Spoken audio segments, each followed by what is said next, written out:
بسم الله الرحمن الرحيم الحمد لله رب العالمين الحمد لله الذي أمرنا بمعرفة ألوهيته وألزمهم التقوى وإقامة حق ربوبيته والصلاة والسلام على أشرف الأنبياء والمرسلين سيدنا ومولانا محمد المبعوث رحمة للعالمين وعلى آله وصحبه أجمعين قال رب اشرح لي صدري ويسر لي أمري واحلل عقدة من لساني يفقه قولي اللهم صل وسلم وبارك على سيدنا محمد فاتح لما أغلق والخاتم لما سبق ناصر الحق بالحق والهادي إلى صراطك المستقيم وعلى آله الحق قدره ومقداره العظيم سبحانك لا علم لنا إلا ما علمتنا إنك أنت العليم الحكيم ولا حول ولا قوة إلا بالله العلي العظيم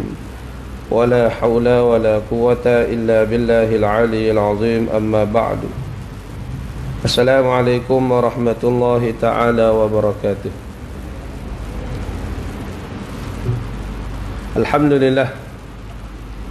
Alhamdulillah, syukur pada Allah Subhanahu wa taala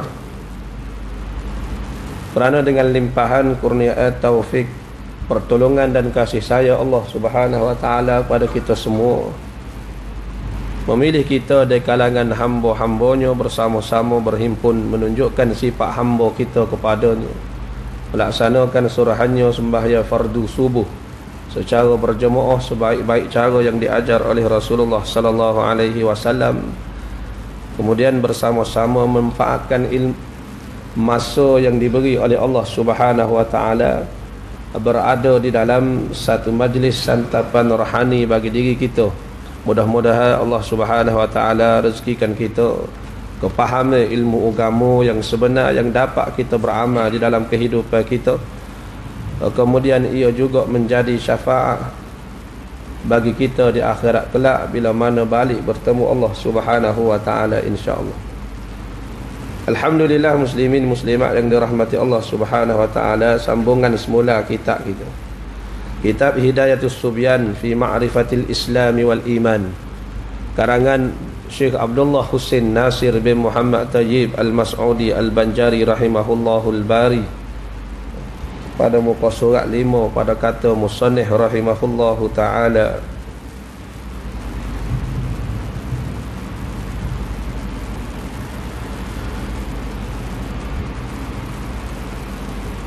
ke-14-nya kaunuhu qadiran.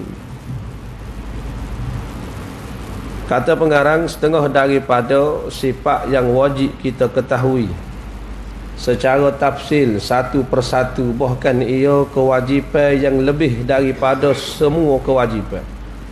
Kalau kata semaya 5 waktu itu kewajipan yang besar yang Allah Ta'ala fardukan kepada kita, maka ketahuilah bahawasanya ada yang lebih besar daripada semaya. Apakah yang lebih besar, yang lebih tinggi, yang lebih wajib tuntutannya oleh Allah kepada hamba? Tak lain tak bukan berkenalan dengan Allah. Maka berkenalan dengan Allah itu tak dapat tidak mengikut jalannya yang telah disusun dibuat oleh ulama, sebagaimana disusun oleh Imam Abu Hasan al-Ash'ari dan Abu Mansur Maturidi. Bahkan sekalian ulama mengiktiraf kedua-dua ulama ini yang menyusun merekanya akan sifat-sifat Allah Subhanahu wa taala, dan itulah cara seseorang hamba untuk berkenalan dengan Allah, memahami dan mengetahui serta i'tiqad di dalam hatinya 20 sifat Allah yang telah disusun oleh keduanya dan telah pun diijmu' oleh ulama sekaliannya. Semua ulama mengakui bahawasanya sifat yang wajib dipelajari dan diiktiqad di dalam hati sebanyak 20. Paling tidak 20. Mana ijmu' ulama, sebagaimana semaya 5 waktu. Semaya 5 waktu telah pun diijmu' ulama. Tak ada kata ulama, tak ada seorang pun ulama kata 4 waktu. Tak ada seorang pun kata 6 waktu, melainkan 5.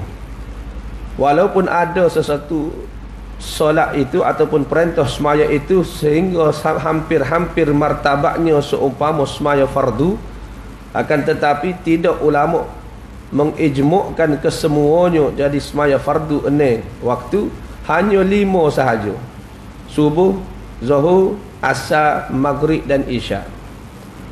Adapun semaya witir, setengah ulama mengatakan ia ni seolah-olah fardu, tetapi bila mana berlaku khilaf di antara ulama, ada juga yang mengatakan sebagai sunat muakkad, maka dipanggil benda yang khilaf, tak ada masalah sekiranya dia ni tidak buat. Benda yang diijmuk, sembahyang yang telah diijmuk sebanyak 5. Begitulah juga sifat Allah Subhanahu wa taala yang wajib dipelajari dan diiktikad sebanyak 20, tak kurang. Walaupun satu tidak kurang, mesti seseorang itu mempelajari dan mengiktikadkan di dalam hatinya, buat pegangan dan sipu siapa-siapa mati. Maka setengah daripada sifat yang wajib kita ketahui ialah sifat yang ke-14 daripada 20 sifat, kata musannif, kaunuhu qadiran. Maka sifat kaunuhu qadiran ni ibu ayah sekalian, setengah daripada sifat maknawiyah. Apakah itu sifat maknawiyah? Sifat yang melazimkan sifat ma'ani. Bagaimana melazimkan sifat ma'ani? Sifat kaunuhu qadiran menyebabkan ada pada zat Allah, ataupun melazimkan ada pada zat Allah satu sifat yang disebut qudrah, berkuasa. Sifat maknawiyah kaunuhu qadiran ini melazimkan atau menyebabkan adanya pada zat Allah satu sifat ma'ani yang disebut qudrah. Begitu juga kaunuhu muridan, melazimkan satu sifat pada zat Allah Subhanahu wa taala seumpama sifat ma'aninya iradah. Kaunuhu aliman, melazimkan sifat ilmu pada zat Allah. Kaunuhu basiran, melazimkan sifat basar pada zat Allah, itu panggil melazim. Maka sifat maknawiyah ini melazimkan sifat ma'ani pada zat Allah. Itulah yang diperbahaskan oleh Imam Abu Mansur Maturidi. Imam Abu Mansur Maturidi masyhur dah pada kita ulama ahli sunnah wal jamaah. Bahkan iza utliqa ahli sunnah wal jamaah, bila mana dimaksudkan dengan ahli sunnah, fal muradu bihi, maka dikehendaki dengannya al-asy'ariyatu wal maturidiyah, ialah mereka yang berpegang dengan manhaj Imam Abu Hasan al-Asy'ari dan Imam Abu Mansur Maturidi. Maka Imam Abu Mansur Maturidi mengirakan dengan sebabnya Tuhan Allah Ta'ala itu berfirman, wallahu ala kulli syai'in qadir. Bermula Allah Ta'ala di atas tiap-tiap sesuatu itu qadir, hal keadaan yang kuasa. Maka lazim daripada itu dilalah iltizam. Lazimnya Tuhan sebut dia ni keadaan yang berkuasa, mesti ada pada zat Allah sifat yang disebut sifat berkuasa, sifat qudrat ataupun sifat qudrah. Itulah dipanggil melazimkan sifat ma'ani pada zat Allah, dipanggil maknawiyah. Maka sifat maknawiyah dan ma'ani berlazim-lazim dari kerana Tuhan menyebut dia ni keadaan yang berkuasa, mesti ada pada zatnya sifat berkuasa. Dari kerana adanya pada zat Allah sifat berkuasa, maka lazimlah padanya hal keadaan berkuasa.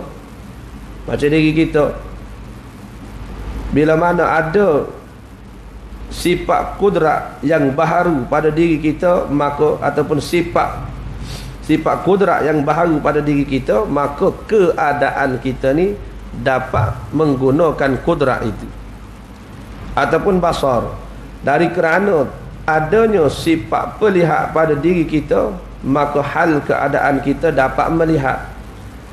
Dari dapat melihatnya kita akan sesuatu yang diberi oleh Allah Subhanahu wa taala, maka lazim padanya ada pada diri kita sifat pelihat, mana tidak buta.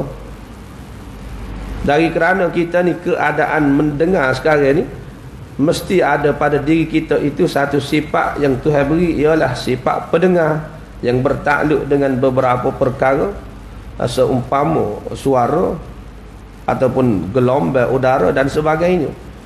Makanya keadaan kita mendengar lazim daripada sifat yang Tuhan beri, sifat pendengar. Keadaan kita dapat berkata-kata lazim daripada satu sifat yang Tuhan beri pada kita, sifat perkata yang baru, sifat kalam yang baru. Begitulah sifat-sifat mana melazimkan sifat ma'ani pada zat Allah, sifat kaunuhu qadiran.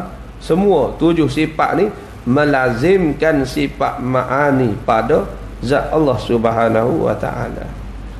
Bermula maknanya iaitu satu sifat yang sabit bagi zat, satu sifat yang tetap, yang subut, yang sabit bagi zat Allah Subhanahu wa ta'ala selama-lama ada zat itu bersifat dengan kudrat. Selagi mana zat Tuhan itu ada pada dia sifat kudrat, maka selagi itulah Allah Ta'ala hal keadaan berkuasa, mana berlazim-lazimih, iaitu lain daripada kudrat. Kaunuhu qadiran, lain daripada kudrat. Tidak, kudrat itu sendiri. Kudrat suku, kaunuhu qadiran suku. Kudrat sifat yang ada pada zat Tuhan, kaunuhu qadiran sifat hal yang lain, yang suku sakat pula daripada kudrat. Keadaan yang berkuasa tu tidak seumpama kudrat.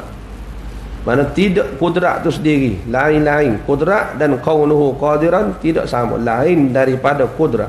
Dan melazim ia kaunuhu qadiran, bagi kudrat, bagi Allah Ta'ala akan bersifat dengan sifat kudrat. Lawannya kaunuhu ajizan, artinya keadaan Allah Ta'ala yang lemah, iaitu mustahil. Itu sifat lawan bagi sifat yang wajib. Wajib kita pegang siapa-siapa mati. Tuhan ada pada sabit pada zat dia keadaan yang berkuasa. Hasil daripada mana? Daripada sifat berkuasa yang ada pada zat Allah. Maka Allah Subhanahu wa ta'ala menguasai akan sekalian benda, sekalian sesuatu. Ala kulli syai'in, di atas tiap-tiap sesuatu. Ma siwallah wa sifatis, lain daripada zat Allah dan sifatnya, semua di bawah pentadbiran kekuasaan Allah. Sehingga diri kita sendiri pun seolah-olah nampak gambaran macam tenaga kuasa kita, akan tetapi yang menggerakkan kaki kita, melangkah, yang mengangkat tangan kita, boleh mengangkat, yang boleh melakukan sesuatu itu, tak akan terlepas daripada kudratullah. Seumpama kalau kita kata gelas ataupun botol air, seolah-olah nampak tenaga manusia yang mengangkatnya dengan kekuatan dan kekuasaan yang diberi oleh Allah seolah-olah. Tetapi dia tidak lepas daripada kudratullah, tak lepas daripada kekuasaan Allah. Walaupun 1 inci pergerakan terangkatnya, semuanya di bawah pentadbiran dan kekuasaan Allah yang menyertai dengan kudrat makhluk yang tidak memberi bekah apa-apa.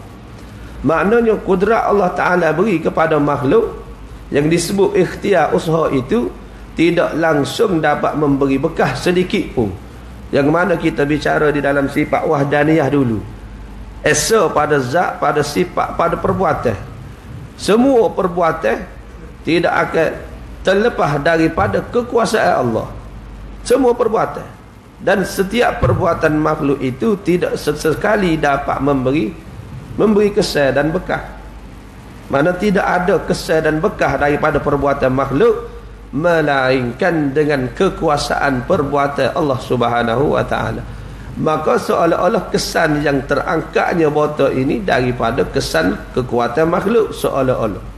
Tetapi walaupun pada zahiriah dengan mata kita seolah-olah kekuasaan terangkatnya botol ni dengan tenaga kekuasaan yang Tuhan beri, tidak lepas daripada kekuasaan Allah Subhanahu wa ta'ala.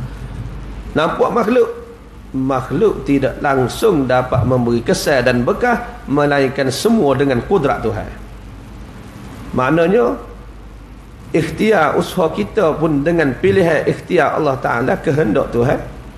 Pergerakan kita pun kelakuan kita pun, terjadinya sesuatu pun tak lepas daripada kekuasaan Allah Subhanahu wa taala. Allah Taala lah yang mengangkat dan naik ke atas bota dan jatuh balik ke bumi, semua itu dengan kekuasaan Allah Subhanahu wa taala hakikatnya. Dan itulah pegangan yang perlu kita pegang sampai bila-bila dan sampai mati. Walaupun seolah-olah kesan yang terjadi di dalam kehidupan kita ini seolah-olah nampak macam kesan perbuatan kudrat kita, akan tetapi ia tidak langsung memberi bekah apa-apa melainkan dengan kudrat Allah Subhanahu wa taala. Maka dengan itu setiap hamba, pekerjaan yang dia buat baik ke buruk ke, perkara yang disebut berjaya ataupun gagal, tidak lepas daripada kudratullah. Setiap masa dan saat bangkit dia sahaja pagi ni nak mari ke surah An-Nur dengan kosaknya untuk sembahyang subuh berjemaah dan berada di dalam majlis ilmu, tak lain tak bukan tak lepas daripada iradat dan kudrat Allah Subhanahu wa taala, kehendak Allah Taala. Yang disebut pada manusia itu ikhtiar. Ikhtiar manusia tidak dapat buat apa-apa melainkan dengan kehendak Allah Subhanahu wa taala. Usaha manusia tidak dapat memberi bekah melainkan dengan kudrat Allah Subhanahu wa taala. Maka perjalanan kehidupan kita hari-hari, setiap masa bangkit daripada keluar daripada perut ibu kita sahaja sehinggalah masuk ke dalam liang lahat, semua dengan kehendak dan pentadbiran serta kekuasaan Allah Subhanahu wa taala. Dan tidak ada langsung satu makhluk pun yang terlepas daripada kudratullah. Walaupun seolah-olah benda itu nampak tidak baik di sisi pandangan manusia, adapun di sisi Allah, bila mana dinisbah daripada Allah perbuatan itu, maka perbuatan itu baik di sisi Allah Subhanahu wa taala, walaupun nampak tidak baik di sisi manusia kita semua. Sebab itulah setiap perkara pergerakan yang terjadi, kesan yang ada di sekeliling kita, tak lepas daripada kudratullah Allah Subhanahu wa taala. Maka kata musannif lagi, mustahil Allah Taala bersifat dengan keadaan yang lemah. Kalaulah Tuhan keadaan yang lemah, luputlah sifat kudrat. Bila mana luput sifat kudrat, lemahlah Allah. Bila mana lemah sahaja Allah, tidak akan adanya alam ini. Kerana untuk mencipta alam ini mestilah satu zat yang berkuasa, yang mempunyai sifat berkuasa. Sebagai dalil, Allah Subhanahu wa taala itu bersifat dengan hal keadaan berkuasa. Ke-15 kaunuhu muridan, artinya keadaan yang berkehendak. Kita lihat pada perbicaraan bab fiqh kita ni, pada kata musannif rahimahullahu ta'ala,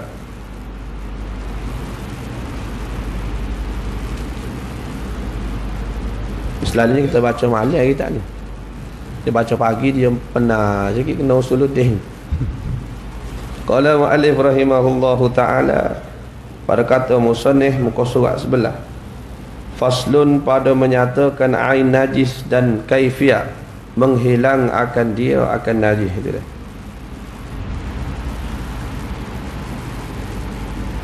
Setengah daripada perkara yang meneguh semaya, meneguh sah solat semaya kita, ialah najis. Kerana najis itu kullu ainin, tiap-tiap perkara, harumatana wuluha, diharamkan kita pegang, kita capa, kita menyentuh, bila hajatin, dengan tanpa hajat. Tanpa hajat sesuatu tidak boleh kita memegang, menyentuh dan sebagainya. Maka di sini kata dia, pada menyatakan ain najis dan kaifiyat, cara menghilang akan dia akan najis, cara kita nak menghilangkan najis. Najis yang ada pada pakaian kita nisbah zahiriah boleh meneguh akan sah semaya, nisbah pada pakaian, pada tubuh badan dan tempat semaya boleh menyebabkan semaya kita itu tidak sah dan batal. Adapun najis yang ada pada batin kita, pada hati kita, pada jiwa kita, seumpama sifat-sifat mazmumah, sifat-sifat yang tercela, yang disebut besar diri, yang disebut hasad dengki, yang disebut riya, yang disebut ujub, yang disebut takabur, semua itu membatalkan pahala semaya kita. Adapun semaya kita sempurna, suci dah daripada najis-najis pada nisbah zahir, sah dikira lepas kefarduan Allah Subhanahu wa taala. Tetapi bila mana ada bergelumai dengan najis batin, sangkaan jahat terhadap manusia, merendahkan manusia yang lain, meremehkan orang lain, berhasad dengki dan sebagainya, dia membatalkan pahala bagi semaya kita. Semaya sah dah lepas kefarduan Tuhan, tetapi balik di akhirat tak ada segala apa. Pahala tak ada langsung dikira di sisi Allah, kerana masih mengekali dengan najis batin. Maka sayugianya kita menjaga dan membersihkan sekalian najis pada zahiriah dan pada batiniah kita. Baik, itulah disebut dalam Islam tulah belakang bagi agama iman, pegangan yang betul. Dan juga Islam ialah perkara hukum hakam nisbah zahiriah, begitu juga ihsan, perkara hukum hakam nisbah batiniah, nisbah hati kita, bagaimana nak bersih daripada sifat-sifat yang tercela, ikhlas hati pada Allah. Sebab itu Tuhan sebut qad aflahal mu'minun, berjayalah mereka orang-orang yang beriman, gembiralah mereka orang-orang yang beriman, berjayalah mereka. Wallazina hum fi salatihim khashi'un, mereka itu yang senantiasa di dalam sembahyangnya khusyuk. Khusyuk dengan makna tidak ada bergelumai dengan najis-najis yang disebut najis batin, yang boleh merosakkan pahala semaya seseorang. Dan pada ayat-ayat yang seterusnya daripada surah itu Tuhan sebut allazina hum li salatihim yuhafizun, dan semaya mereka itu senantiasa menjaga, yakni menjaga daripada perkara-perkara yang boleh membatalkan semaya, seumpama najis-najis yang tiada dimaafkan bila mana berada pada pakaian, tubuh badan ataupun tempat semaya. Maka dhabit najis iaitu engkau kata musannif, sekalian binatang suci sekaliannya pada ketika hidupnya, melainkan anjing dan babi, mana khinzir lah, lembut sikit. Sekalian binatang suci, sekalian dia, semua binatang, tak kira kita jijik nak pegang atau tidak, semua itu nisbah pada binatang yang hidup suci. Melainkan yang tidak suci walaupun ketika hidup ialah anjing dan babi, kerana diharamkan oleh Allah Subhanahu wa taala dalam Quran. Anjing diharamkan di dalam hadis. Dalam Quran itu disebut hurrimat alaikumul maitah, diharamkan di atas kamu bangkai, waddama walahmal khinzir, darah dan daging babi. Maka termasuklah daging itu bulu, kulit, lemuk dan sebagainya. Adapun anjing, Nabi SAW melarang kita bila mana dijilat oleh anjing perlu dibasuh. Mengikut mazhab Imam Syafi'i, bila mana Nabi SAW mengatakan air liu anjing itu najis dan sifat anjing itu jenis menjilat, maka sekalian tubuh dia menjilat, maka sekalian tubuhnya najis. Itu mazhab Imam Syafi'i. Bermula segala juzuk bangkai yang iaitu najis sekaliannya, melainkan bangkai manusia. Semua bangkai, mana binatang yang haram kita makan dan mati, ataupun binatang yang halal kita makan tetapi tidak disembelih, mana mati dengan tanpa disembelih, hukumnya bangkai. Hurrimat alaikumul maitah, diharamkan di atas kamu bangkai, iaitu najis sekaliannya, katanya dalam kitab ni, melainkan bangkai yang tidak najis, manusia, ikan dan belalang. Melainkan benda yang tidak najisnya, benda yang mati, yang tidak najis ialah manusia, pun disebut bangkai tetapi tidak najis. Maknanya kita ni bangkai, sesuatu yang akan dimakai cacing dan ulat. Setara mana ketinggian kita, setakat mana kehebatan kita, kebijaksanaan kita, kekuatan kita, maka semua itu akan hilang dan lenyap. Semua itu tidak dipandang oleh Allah Subhanahu wa taala, melainkan hati yang ikhlas kerana Allah Subhanahu wa taala. Innallaha la yanzuru ila suwarikum wala ajsamikum. Allah taala tidak memandang akan rupa dan jisim, jasad kamu, wala yanzuru ila, walakin yanzuru ila qulubikum, kan tetapi Allah taala memandang akan hati yang salim, yang sejahtera, yang khalis, yang tidak ada gharak dunia, yang tidak ada kepentingan dunia, yang senantiasa mencari melakukan perbuatan tak lain tak bukan kerana Allah Subhanahu wa taala dan hanya sahaja untuk menegakkan agama Allah. Maka hati itulah hati yang salim, hati yang nak balik bertemu dengan Allah Subhanahu wa taala, yang mana Allah taala merindui akan dirinya. Itu manusia walaupun dia bangkai tetapi hatinya bersih, hatinya suci, hatinya khalis, dia tinggi di sisi Allah Subhanahu wa taala. Maka bangkai manusia itu tidak najis walaupun bangkai manusia yang kufur pada Allah, mana orang kafir, pun tidak najis walaupun bangkai manusia yang kafir sekalipun. Cuma ada bangkai manusia walaupun dia ni kufur di sisi Allah tidak najis, tetapi ada juga bangkai manusia yang tidak dihormati. Iaitu seumpama orang kafir lah, walaupun dia ni tidak jenis najis, walaupun dia bangkai yang kufur pada Allah tidak najis, tetapi tidak dihormati. Mana tidak wajib kita tanah nak bagi pada ikan ikan jerung, tak ada masalah bagi pada buaya. Cuma kalaulah mudarat itu besar lebihnya, maka mesti pada tanamnya. Itu bagi orang yang kufur pada Allah.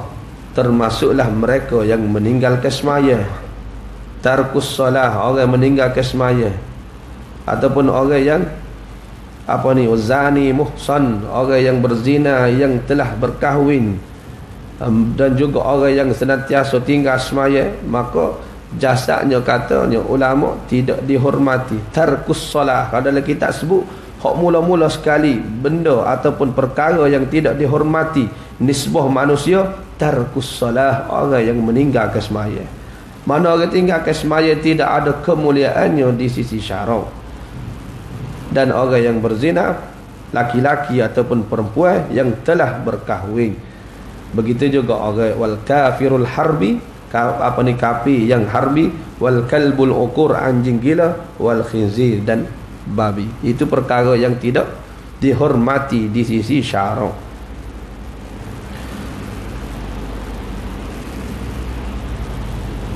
Manusia, ikan dan belalah. Nabi kata uhillat lana maitatani wa daman, dihalalkan bagi kami dua jenis bangkai, wadaman, dan dua jenis darah. Belalah. Belalah dan apa saya lagi ni tak ingat. Ikan, as-samak wal jar, ikan dan belalah. Nabi kata al-kibdu wa tufal, hati dan limpo. Mana hati dan limpo yang ada di dalam organ binatang yang kita sembelih itu terhasil daripada darah yang beku, tetapi halal kata Nabi SAW. Akan tetapi benda lain semua perlu kepada penyembelihan. Dan bermula juzuk yang bercerai daripada binatang yang hidup, iaitu seperti bangkainya pada hukum najisnya. Kalaulah bila mana dia mati, maka kalau dia mati dengan tanpa buat apa-apa, mana dengan tidak sembelih lah, dia mati hukumnya bangkai, maka najislah perkara yang tercerai di dalam daripada tubuhnya. So umpama kucing, benda yang haram kita makan, benda yang tidak halal, maka bulunya najis. Ataupun lembu, bila mana dia mati tanpa disembelih, hukumnya bangkai, maka kita potong sedikit daripada tubuhnya tanpa disembelih, maka hukumnya seumpama bangkai lah. Melainkan dua ekor tadilah, ikan dan belalai. Nak makan sekerak saja ikan, maka ikan masih hidup kerak sebelah dia goreng, maka tak ada masalah. Ataupun belalai, ada dua ekor tu sahaja. Dan melainkan bulu binatang yang halal dimakan akan dia. Melainkan bulu binatang yang halal, binatang yang haram dimakan, maka hukumnya najis. Ataupun binatang yang halal dimakan dagingnya, maka hukumnya halal. Bulu sahaja, bukan daging, bulu halal dimakan akan dia, maka iaitu suci. Mana bulu binatang yang halal kita makan binatang itu, bila mana dia tercabut, hukumnya suci. Hukumnya binatang itu bulu biri-biri, bulu lembu, bulu kambing yang kita potong masih hidup lagi, maka hukumnya suci kerana binatang itu halal dimakan. Adapun binatang yang haram, rimah atau zirafah, ataupun kita kata keldar contohnya, perkara yang haram dimakan, maka hukumnya haramlah, najislah bulu-bulunya. Maka sekalian benda itu najis, iaitu anjing dan babi, dan benda yang diperanakkan daripada anjing dan babi, mana bakar dia lah. Kambing, contoh kambing dengan anjing, bila mana dia melakukan satu hubungan, dan kita tahu memang dia dua ni selalunya pergi ke mana-mana, maka hasil daripada hubungan anjing dan kambing itu bunting kambing, maka lahir anak kambing.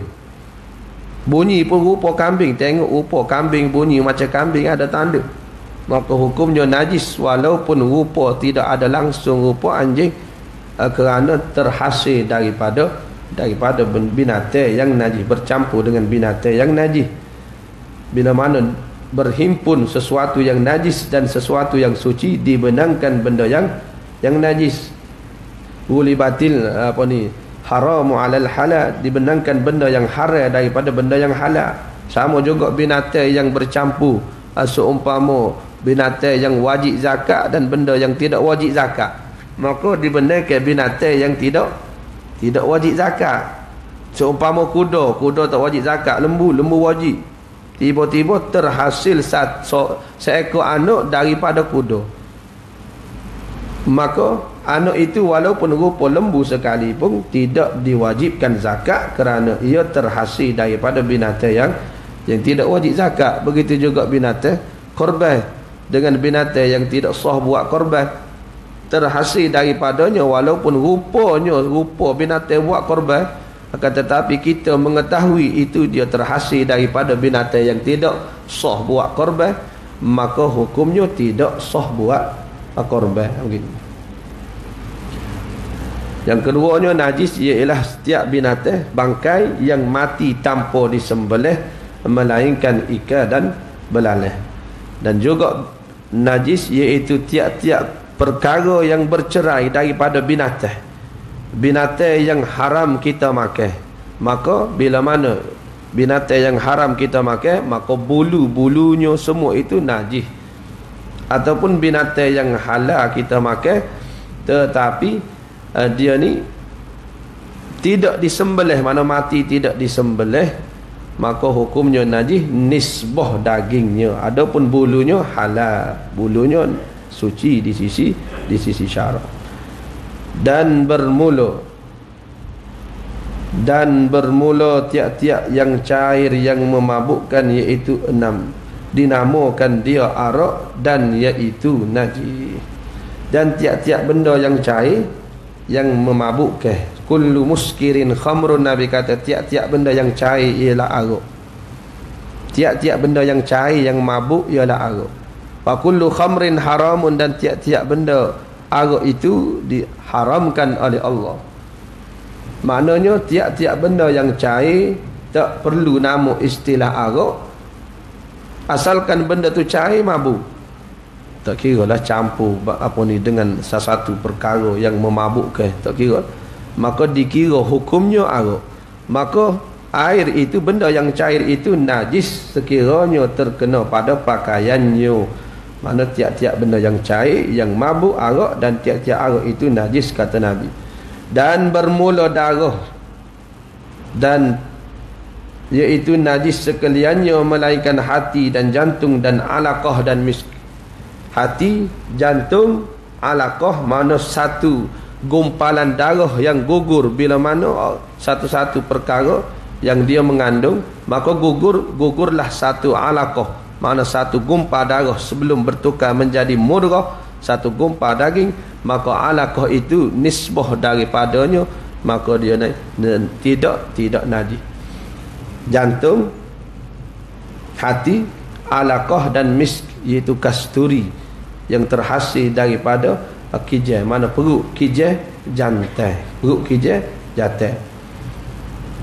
Dan demikian lagi najis segala nanuh dan tahid dan wadi dan mazi dan air luka yang berubah baunya, dan danur, air daging danur.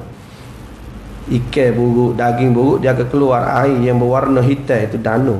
Dan air melepuh yang busuk, mana terkena sesuatu yang panah, bila mana dia jadi melecu, maka lama kelamaan air itu bertukar menjadi busuk, hukumnya najis. Dan air limpah, air lempedu, hempedu warna hijau, air hempedu, dan muntah, dan air liur basi, muntah najis, dan air liur basi pun najis. Bila mana kena pada pakaian, wajib dibasuh. Tidak boleh kita buat semaya dengan baju tidur. Kadang-kadang kita tak perasan, dekat tengah tidur tu keluar air liur basi habis. Dia lomo pada pakaian, pada kepalanya, pada telinga kadang-kadang. Sebab itulah kita disarankan mandi pada waktu subuh.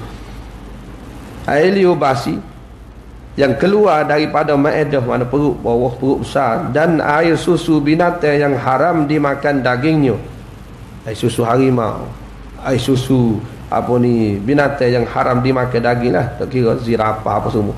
Dan mani anjing dan babi, asal mani itu tidak najis melainkan mani anjing dan babi, dan semua sesuatu yang keluar oleh binatang daripada maedahnya dan digugunya. Kadang-kadang binatang ni dia buat semula makanan yang dia makan, itu pun dipanggil najis.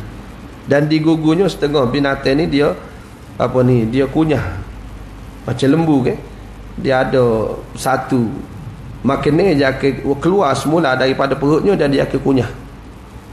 Dia kunyah balik, bergerak mulut dia kunyah, mana panggil digugu. Dan segala asap yang jadi daripada najis yang terbakar, bakar najis keluar asap, maka asap tu kata ulama seumpama wap. Maka wap ni dia lembab, seolah-olah macam berair, lembab lah. Bila mana terkena pada pakaian, kata ulama hukumnya najis, kerana asap yang terbakar daripada najis. Najis yang terbakar, dan segala air biso binatang, air biso ular, air biso kala jengking, air biso lipat dan sebagainya, benda yang berbisa, maka hukumnya najis air biso tu. Bermula segala najis yang tersebut itu dibahagi atas 3 bahagi. Wallahu a'lam. Ada soalan? Ada dah. Ada dah. Bismillahirrahmanirrahim. Alhamdulillahi rabbil alamin, wassalatu wassalamu ala asyrafil anbiya'i wal mursalin wa ala alihi wa sahbihi ajma'in. Allahumma aghnina bil ilmi wa zayyina bil hilmi wa akrimna bit taqwa jamilna bil afiyah. Allahumma yassir umurana ma arrahati li qulubina wa abdanina was salamah wal afiyah fi dinina wa dunyana wa akhiratina. Sallallahu wasallam ala khairi khalqihi sayyidina Muhammad wa ala alihi wa sahbihi ajma'in. Walhamdulillahi rabbil alamin wal 'afwu minkum. Wassalamu alaikum warahmatullahi taala wabarakatuh.